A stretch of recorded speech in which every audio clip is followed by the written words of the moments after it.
I'm Thomas Mai. And I'm Zancy Weber. The Craving Creativity podcast is our cry for help. A way to help ourselves as creatives to talk about how we get inspired, how we create, but also how we deal with stress, mental illness, and everything in between. Now, if you're creative, you, like us, have most likely always been seen as the black sheep of your family and always making different choices than what 90% of normal people might do. Not going for the safe choice, but always living a little on the edge. With the Craving Creativity podcast, it is our hope to create a safe space where we can talk about being creative. We want to build a community of like-minded creatives and help each other. Subscribe, email us, and be part of the creative journey. You are listening to Craving Creativity, the podcast where we talk about being creative, how not to fit into the rest of society, and how do creative get things done, how do creative work and live. And this is our safe space where I'm here with my wonderful co-host, Zane C. Weber. And my name is Thomas Mai. And today we're going to talk about paying homage. And you came up with this topic here today, Zane. So can you explain to me what that means? Yeah, absolutely. So homage or homage is one of my favorite one of my favorite things to find in media, whether it be TV show or book or what have you. And it's basically paying honor or giving honor to something that has come beforehand, and whether that be through reference or through mimicry to a certain degree. So homage comes from like reverence of gods and saints and whatever, like giving them honor. In an artistic sense, it's very much more the sense of like acknowledging your inspirations or your influences. I looked it up on, I think it was a website that pointed out it's a feudal knight would pay homage to his lord to say that I serve you. And so it's just been used in many different ways. Yeah, absolutely. So I kind of came up with this because I read a quote from Brendan Gill, and it's just parody is homage gone sour. And so I kind of wanted to have a talk about, because I myself in my own creative work homage a lot. So I wanted to kind of talk about the difference between homage and parody or satire, because like you can have I guess South Park is a great example where like I would say that they nominally say that they would homage a lot of different things, but I would say that most of what they do is parody, because parody is mocking something that has come before you. So that is kind of why I wanted to talk about homage, because some of my favorite creators, Quentin Tarantino, first and foremost among them, is known for homage all the time. In especially inspired by the Hong Kong films and all the stuff he watched. Western, Americana, blaxploitation. And he really, honestly, I think he's been given a little bit too much of a leash in his later career to just kind of pack all of them into a single film. Where in his earlier stuff it was much more curated. Okay. That makes sense. So what do you think of homage? Because I know when I said homage, you didn't exactly know what I was talking about. Yeah, well, again, not having my English as the first language, I guess, is part of it. But also, in the works that I've done, we haven't done much of it. Obviously, people have paved the way before us. We're all standing on the shoulders of giants. You know, what is possible today is because of someone else did something at some point. So in that respect, I understand and I get it. And I had to look beyond, as listeners of this podcast will know, we have a top 3 list where we talk about, today you asked me to come up with different things, and I came up with a film and a TV show and some music. So interesting. So we'll talk about that later on, but stay tuned for that. But it's I had to really think about this, because some artists or directors like Quentin Tarantino, it's so obvious. And then there's the, staying in the film world, then there's the blank where you remake something, like scene by scene, shot by shot, or just put all the characters in it, like Nikita turned into the American version of it.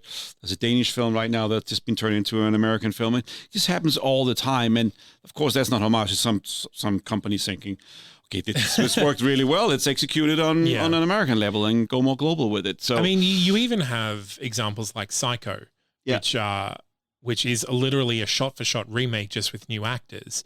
And I definitely do not understand why that is, because I think the beauty of an homage is you acknowledge what has come before, what the masters have done. Exactly. And then you add your interpretation. You add to it. You add something else into the conversation because obviously as time has gone on, you have what the aspects of that work of art that has penetrated the zeitgeist, and that you have those interpretations that you can then draw on in different ways, which is why I really despise remakes, and really the Americanization of like British TV shows or European TV shows is just like, why copy them exactly?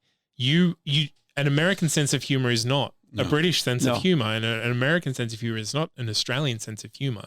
You really need to. You can definitely be inspired by, but you need to add something to the conversation. Yeah. So let's talk about The Office, for instance, right? The British show, right? So Ricky Gervais' amazing show, which is so cringeworthy, and I still to this day, when I watch it, I have to pause and walk away and come back because he's so cringeworthy, right? And he does that too. He's amazing at it, and I think that the American version of that definitely got his own creative freedom and did things differently, which was awesome. Mm-hmm. But then there's a British show about a father who drinks a lot, and he got turned into an American show, and that's literally, it's starring, oh my God, this is embarrassing. William Macy? It's starring William Macy as the drunk father. This is beyond my ken, I believe. I'll link it to the show notes as always, but it's literally done shot by shot, frame by frame, and it loses some of it because it's just so, but this is what they paid for. This is what they wanted. So this is what we're going to give them, where there has to be some sort of freedom.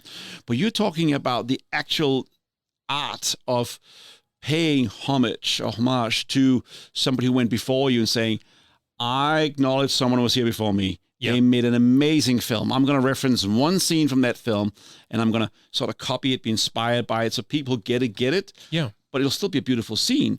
But people, I just want to put it in there. That's what you're talking about, right? Yeah, absolutely. I think a great example, and I promise I won't be talking about Tarantino this whole way through. Tarantino, in Pulp Fiction, he references a scene in Psycho where at the very start she's driving away from work with the money from her boss, and she stops at a traffic light, and her boss walks across the road, sees her, they have a moment, and he just goes on because he doesn't know anything has gone wrong. In Pulp Fiction, Bruce Willis has that same interaction with the person that he's running out of town with the money from, and he's crossing his road. But of course it goes very differently because they do know what's going on. Yeah. And I think that's a great twist on referencing that material and that tension of what's going to happen, and then something actually happens. Yeah. I think that is a great homage, because even if you don't know what's going on, it's a great scene. Yeah. But if you do know what's going on, it adds extra to the scene. Yeah. And I think that's what a good homage does. Yes. So that is when I'm working on a creative project. So when I'm directing theater, there are people who would suggest that you throw away everything except the text and just work from the text. Yeah. I don't like to do that. Okay. I like to be very aware of what has happened with the text beforehand. So the most obvious example would be when I directed The Producers. And I've spoken about this before. Yeah. And so there's been... No, you haven't spoken that you directed it, but have we spoken about it being a TV show turned into a film that turned to a TV? Yeah. A theater to TV, film to theater, forth and back several times. Yeah. Mel and so Brooks, that right? is, and so when I was directing it, I went through and I figured out what were the differences between the different mediums. What are the things that people latched onto? What are the things that people are expecting to see in the show? Yes. Therefore, you can make decisions about whether or not you surprise the audience by putting it in there or by not putting it in there or by twisting it in some way. Okay. So making your own spin. Are you allowed to, when you get a license to do the producers, are you allowed to become creative freedom, or do you have to follow the script T by T? Because the then it's words just have to be there. Yeah. But when it comes to staging or And the delivery. set and blocking and movements and like ad libs or what have you, that is all you can all create that yourself. But that's not a homage, because that's just well, maybe we're seeing things differently. No, Is that a homage because it's a property, intellectual property that you have licensed, you have paid some money to do it, and it's within that framework. Of course, you're giving, 2% free creative freedom, maybe 10% creative freedom, as opposed to creating your own where you reference some other body's work. So in what I'm referencing there is like, because the licensed version is a Nathan Lane performance. So a lot of what is there is Nathan Lane. You can definitely go back to the original movie, which is Zero Mostel. And that can be, it's a very different performance. And you can put that in there. The relationships between the characters are very different from the movie to the musical as well. But it went forth and back several times between the musical and then the film, right? Yeah, and so that is like a lot of what I did to pay homage to the producers was going back to the original movie rather than what the musical did. Got it. Because the musical sanitized a lot of things. The original movie was very, very frenetic. Yeah. And so it was, within a licensed property, within these very strict bounds that you have to work in, I enjoyed bringing in this extra knowledge that for people who were familiar with the text in all of its different forms, they will go, oh, I see. And it would be a funny joke either way. Got it. But it's funny, and there's some sort of meta-narrative going on as well. Got it, because I thought it was just very restrictive when you worked on someone else's property. But that makes sense. Okay. Yeah, it is.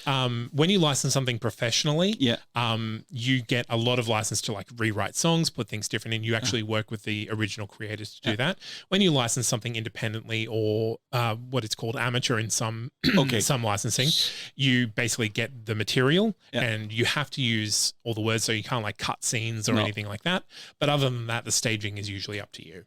So that's a world that I don't understand anything about and might be a side subject here, but is that a big, is that happening a lot, these licensing deals? I mean, theaters get licensed, plays get licensed all around the world? Yeah, absolutely. It's usually like Broadway is where plays go to become famous, and then they get licensed around the world. Okay. So the rest of the world can get to enjoy Hamilton, for instance. Exactly right, yeah. So Hamilton, there's the tour that you can license, there's the Pro-Am, which you can license, and there will eventually be the amateur that you can license. And there are different restrictions on all the different levels. Interesting. When it comes to plays, usually you're given a lot more leeway, especially because there are a lot more plays that are out of copyright, so you can do whatever you want with them. Okay. Yeah.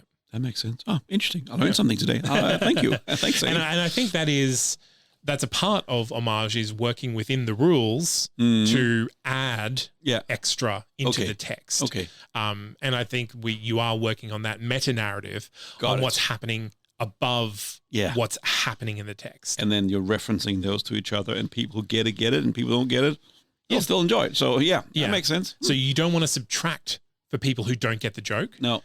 You don't want the jokes based on, and I think that's what parody does. Parody, if you're watching a parody of say Seinfeld in South Park, if you're not familiar with Seinfeld, you're not going to get the parody that's in South Park. That's true. Whereas an homage will make something funny that is referencing Seinfeld, that also the joke pays off. Do you like? You say you didn't like remakes. I agree with you. Do you like? It's very rare. Remake has done better than the original. Do you like? What are those? There was once all these movies came out. That was probably 10, 20 years ago, I guess. Where we had all those films called Scream 1 and 2 and 3 and 4, and then the parody of the films came out. Yeah, where they took scary scenes, movies. Yeah, and they made fun of them. Is that homage, in your opinion? That is strict parody. Yeah, okay. And the parody itself became a genre of film. Yeah. Like the epic movie and Not Another Teen Movie, or the superhero movie. Yeah. And there is not a genre of movie that I dislike more than those. I'm not a fan either. And honestly, I think it's because it removes all the artistry from Homage. Yeah. And it's just like, hey, this guy is an angry Spartan who kicks someone into a hole. Isn't that funny? Yeah. What if he just kicked a mother and a baby into a hole? And but well, I know you're a fan of Mel Brooks. So when Mel Brooks did a film called Men in Tights, which was making fun of Robin Hood, right? Absolutely. And the whole Sherwood Forest.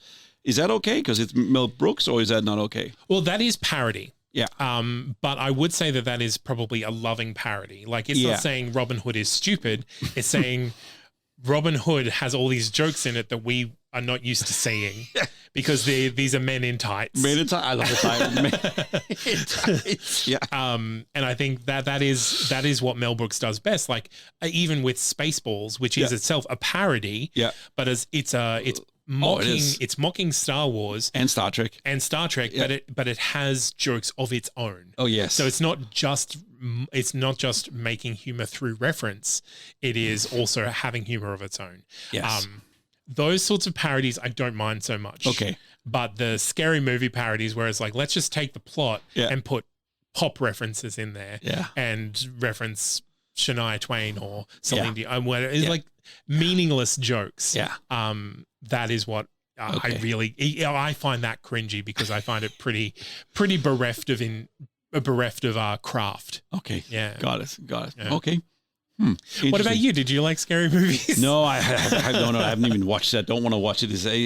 Life is too short to sit through bad movies. I am very look. We're blessed in the age now where, when I grew up, when I was 12 or 14, I think a VHS video store moved in on my street, and I remember going down there and you could rent a movie.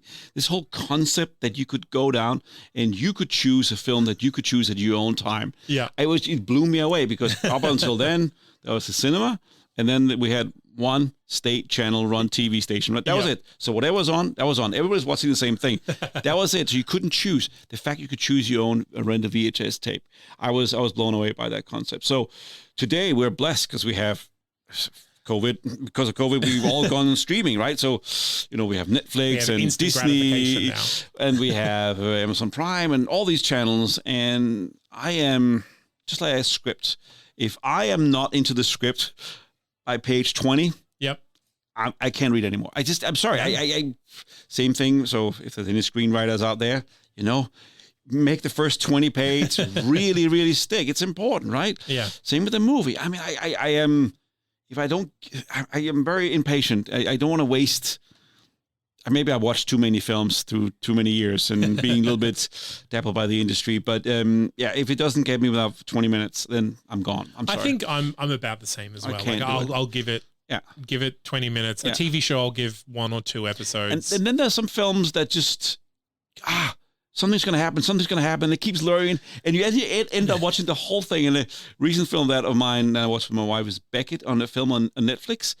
It's starring the guy, I can't remember his name is. He was in The Tenet. He was the protagonist in Tenet. Okay. And this is a film about him being the wrong guy at the wrong place at the wrong time in Greece. He's on holiday with his girlfriend. Right, yeah. And then a police officer starts shooting at him, and he just kept being chased.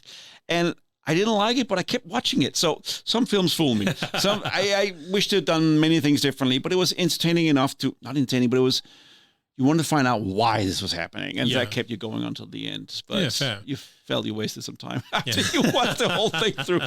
Should have caught it earlier. Anyway, that's just my personal opinion. Yes. Well, of course. And I think, bringing it back to Homage, I think The American Office is a great example of that. Yeah. The first season is just a remake.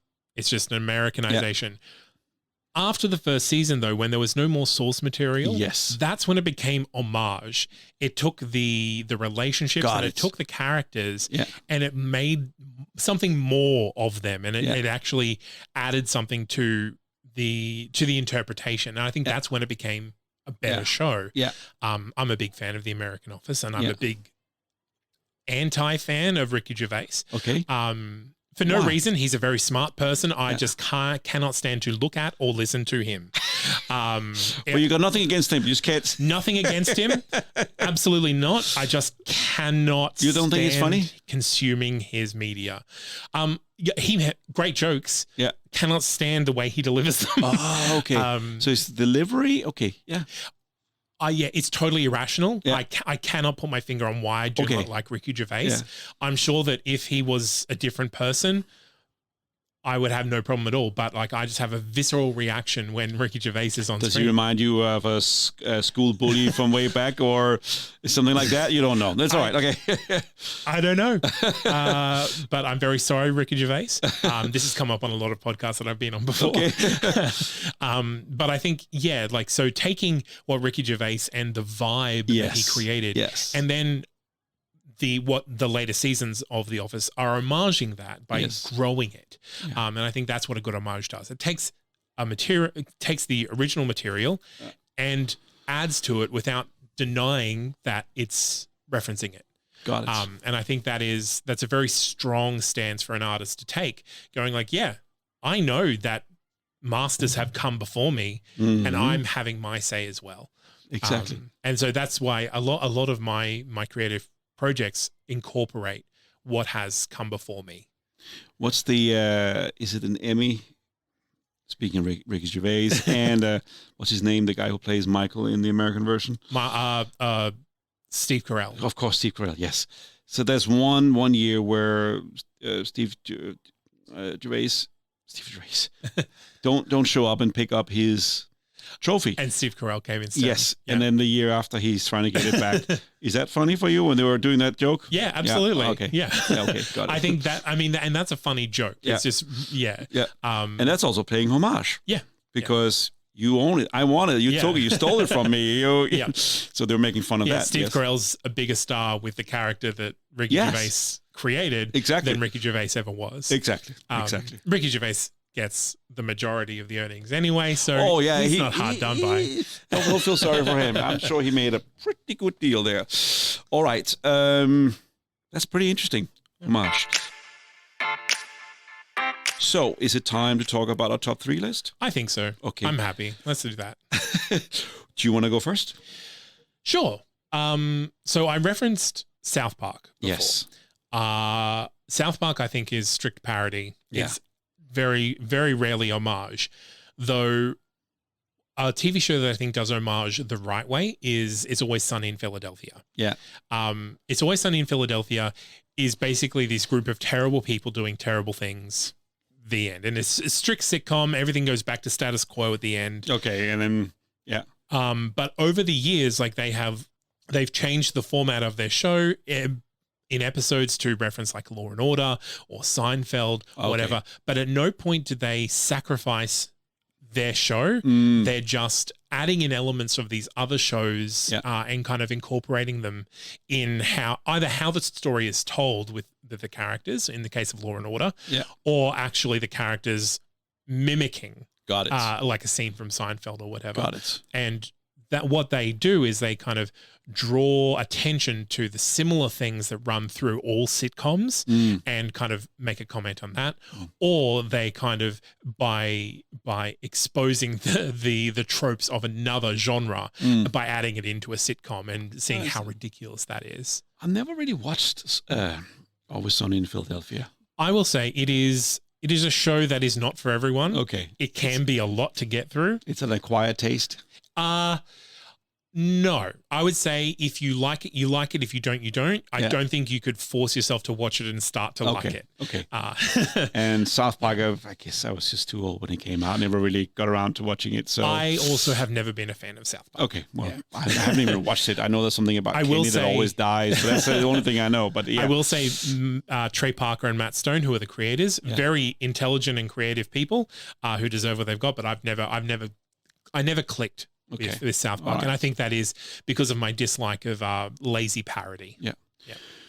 All right. So mine, I was going to go with Seinfeld first. I did change it, but let me just talk about Seinfeld. What Seinfeld has done many times is they have gone in and referenced a movie. Yeah. So JFK, the famous scene where Kevin Costner's talking about the magic bullet, how he hits 7 different points of entry and outry on 3 different people, and then in Seinfeld they do the same thing with some popcorn being thrown. I think it is. Yeah. There's also a scene from Basic Instinct where Sharon Stone is being interviewed by the same actor who also is in Seinfeld, but he's the post guy. What's his name in Seinfeld? Newman. Newman is inviting Seinfeld in to talk about posters. It's the same scene, and there's lots of references in lots of films. Seinfeld does it really well, but I think from a newer thing, I think Stranger Things, especially first season. Absolutely. It blew me away, and I had to find out immediately who these guys were, because there were so many 80s references, and being a teenagers in the 80s, I was so into, plus the story was great, the characters were great, and you actually had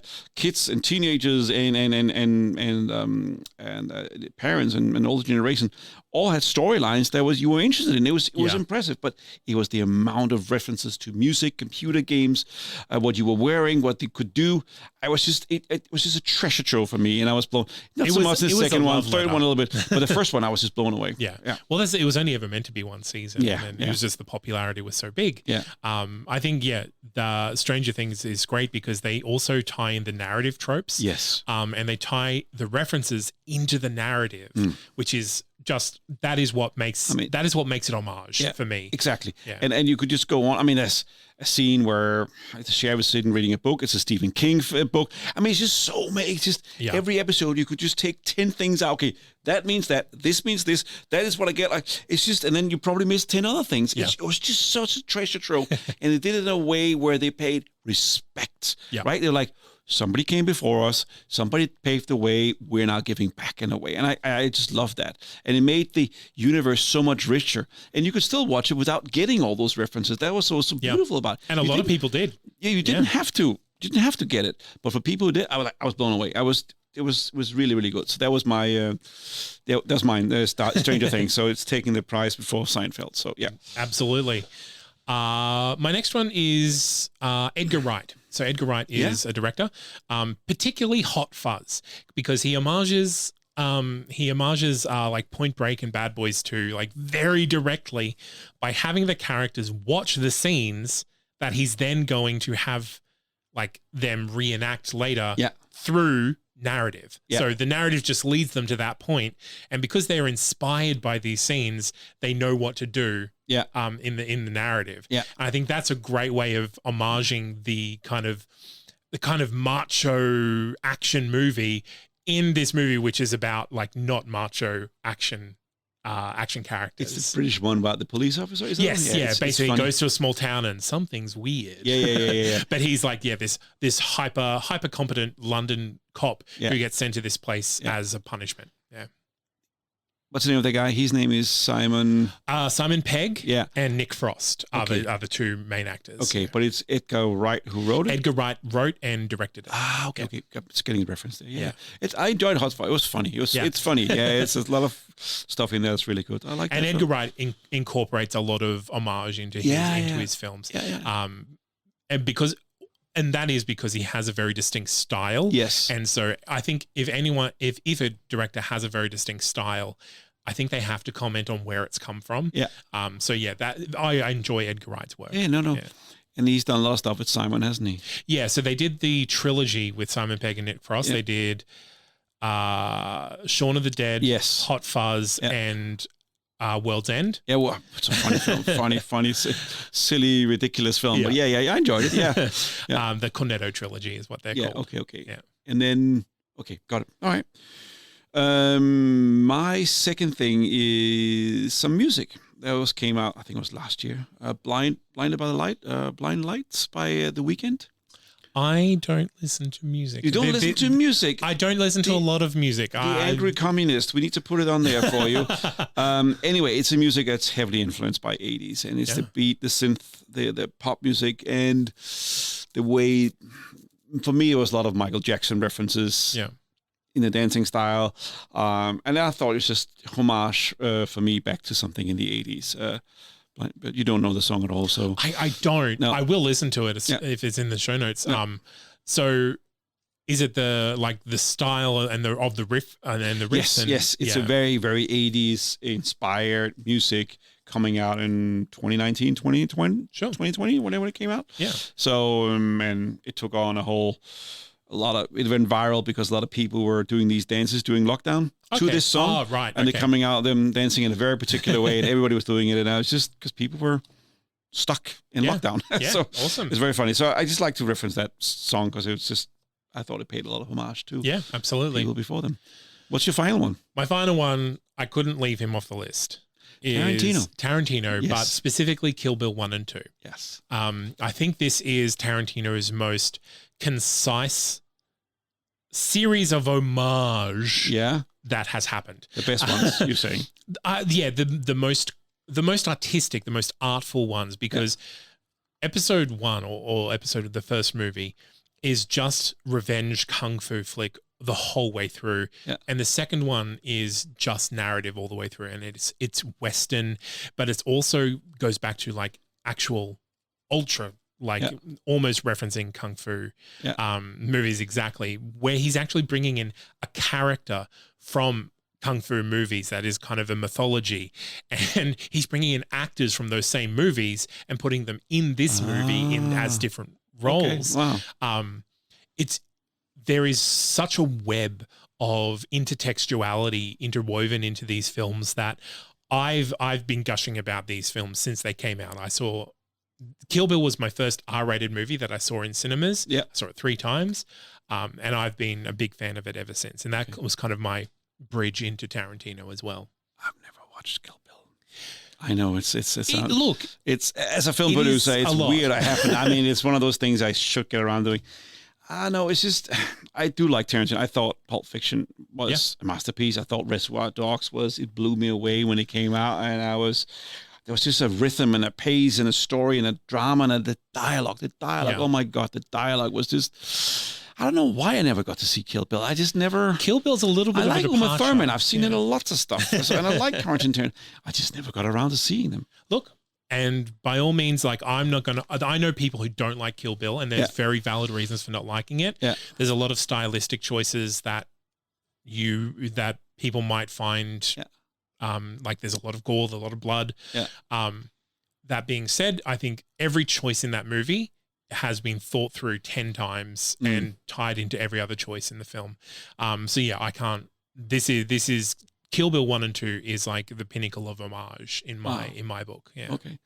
I've started watching some of the stuff you suggest. Actually, I've mentioned because I've sitting and writing the show notes. Oh yeah, I should check that out. You mentioned Chronicle at one point. I'm watching that at the moment. And the other day you mentioned Rocky Horror Picture Show. I watched that, so I'm actually following the show notes. So there you go. That's what I'm here for. My last one is a film from a long time ago called The Untouchables. Okay. Kevin Costner and Sean Connery and Andy Garcia. Amazing film. And of course, playing Capone is Robert De Niro. Yeah. So it's an amazing film. But there's a very famous scene in the film where they're caught at Central Station and where a pram is going down the steps in slow motion, and they're all pulling guns and start shooting. And that's a reference to a Russian film called Battleship Potemkin, I think it's called. Potemkin, yeah. And that's the same scene that they're paying homage to there. And it's just so beautiful because it's still, even if you don't understand the reference, it's a beautiful scene. Incredibly effective. It's this kid going down, and mom screaming, running after this kid going down when this mayhem opens up around her, and all she cares about is her kid, right? People shooting at each other left and right. So, it's just a very strong reference to homage to that film. So I'll put that in the show notes. People Absolutely. Can check it out. Yeah. That's the thing. When you're talking about homage, you get to put 2 films in there. Yes, you will. And I'll try and find the YouTube links for everything so we can scenes references here so people can find out and see what we're doing. Excellent. All right. Well, I think that's the end. 16 episodes. 16 episodes. Zane, I look forward to number 17. Number 17 will be coming next week. Thank you. Bye.